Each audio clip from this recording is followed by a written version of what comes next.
Ya, Allah Subhanahu wa taala berfirman dalam surat At-Taghabun ayat 14 sampai 15, kata Allah Subhanahu wa taala, "Ya ayyuhalladzina amanu inna min azwajikum aw auladikum aduwwan lakum fahdharuhum."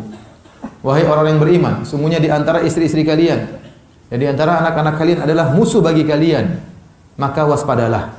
Maka waspadalah. Allah menyebutkan dalam surat At-Taghabun ayat 14 bahwasanya di antara istri-istri ada yang menjadi fitnah, menjadi musuh. Maksudnya apa? Para ulama menjelaskan, ya, yaitu wanita tersebut menghalangi kita berbuat kebaikan. Kita terfitnah oleh wanita tersebut sehingga dia menghalangi kita berbuat kebaikan. Para ahli tafsir menyebutkan ada dua sebab tentang turun ayat ini. Yang pertama, jadi istri kalian, anak-anak kalian, ya, membuat jadi fitnah, jadi musuh bagi kalian. Yang pertama turun kepada seorang bernama Auf bin Malik Al-Azja'i. Dia memiliki istri dan anak, ya. Kalau dia ingin berperang, maka istri anaknya menangis kalau mau berjihad. Sehingga akhirnya istri anaknya berkata, "Engkau meninggalkan kami kepada siapa? Mau pergi kemana? Terus kami gimana?" Ya, akhirnya dia pun kasihan sama istri dan anaknya, akhirnya enggak jadi berjihad.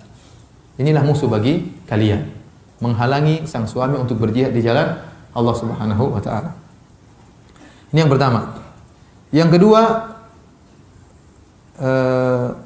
diriwayatkan juga turun kepada tentang beberapa lelaki yang beriman dan mereka dari penduduk kota Mekah. Mereka masuk Islam.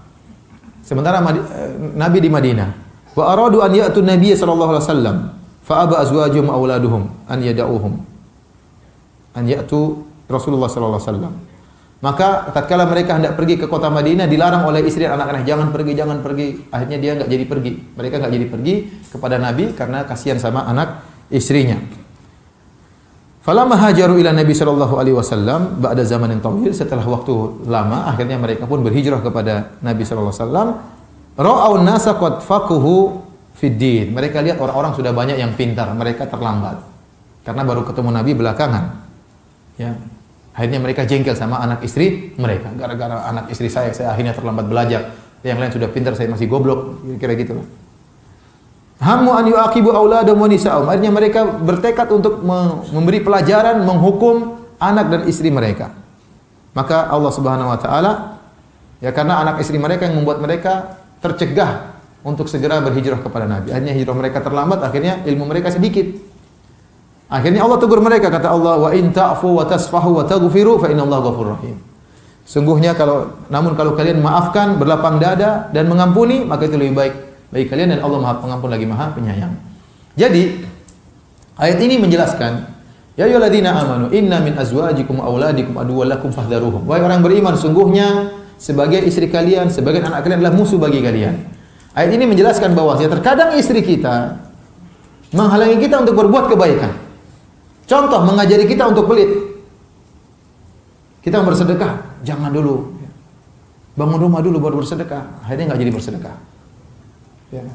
Rumah belum jadi, sedekah enggak jadi, terus mati. Ya. Begitu ya.